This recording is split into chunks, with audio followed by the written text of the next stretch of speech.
Bonjour ma chérie. Oui, bonjour. S'il te plaît, j'ai besoin d'un renseignement. Ok, mais tu parles de quel type de renseignement?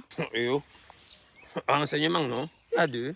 Parce que le terme renseignement désigne différentes catégories d'informations recueillies, traitées et analysées pour fournir une compréhension précise de situations ou d'événements. Ces informations peuvent être collectées à partir de diverses sources et avec différentes techniques. En résumé, les types de renseignements se classent en fonction de la source d'information, qui est un humain, un électronique, un géospatial, imagerie, mesure et signature ou source ouverte. Dans le domaine de l'application, ça peut être stratégique, opérationnel, militaire, économique, scientifique, etc. Dans la nature du renseignement, ça peut être connu, ça peut être un secret, ça peut être confidentiel. Maintenant, détaillons davantage ces classifications. En premier lieu, on a le type de renseignement en fonction de la source d'information, qui est un renseignement d'origine humaine, qui est une information collectée par des agents humains auprès des sources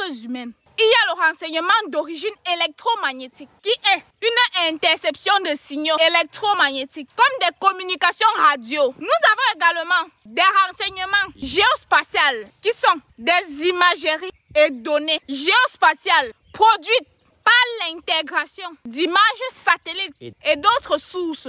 Nous avons aussi des renseignements par imagerie, qui sont des représentations d'objets reproduits électroniquement ou par des moyens optiques. Nous avons aussi des renseignements mesures et signatures, qui sont des données techniques et scientifiques obtenues par surveillance. Nous avons également des renseignements de sources ouvertes, qui sont des utilisations des informations publiques accessibles en ligne ou dans les médias. En deuxième catégorie, nous avons les types de renseignements en fonction du domaine d'application, à savoir le renseignement stratégique, qui est l'évaluation générale des défis auxquels une organisation doit faire face. Nous avons aussi des renseignements opérationnels, qui sont des informations plus précises et plus détaillées pour contrer des défis spécifiques à court ou moyen terme. Nous avons également des renseignements politiques, qui sont des informations sur des décisions politiques, des partis politiques. Il y a également le renseignement militaire, qui sont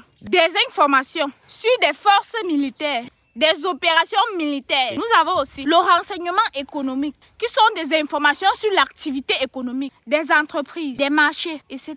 Nous avons aussi des renseignements scientifiques, qui sont des informations sur des avancées scientifiques et technologiques. En troisième position, nous avons des autres types de renseignements, comme le contre-espionnage, qui sont des activités visant à protéger les informations sensibles et à identifier les menaces de l'adversaire. Nous avons aussi la désinformation, qui est une diffusion de fausses informations ou de manipulations pour influencer l'opinion publique ou les décisions. Nous avons aussi des actions secrètes, qui sont les activités clandestines, souvent illégales, visant à atteindre des objectifs politiques.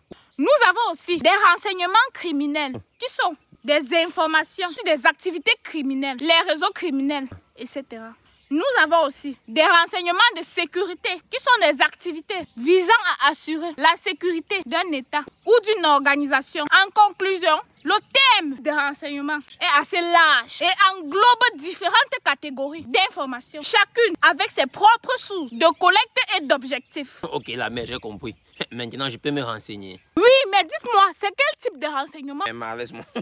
Ça me dépasse, tu comprends? Non, dis-moi non, c'est quel type de renseignement? Ça me dépasse, c'est comment? Non, attends, dis-moi, tu parles de quel type de renseignement? J'ai dit que ça va, non? Ouais.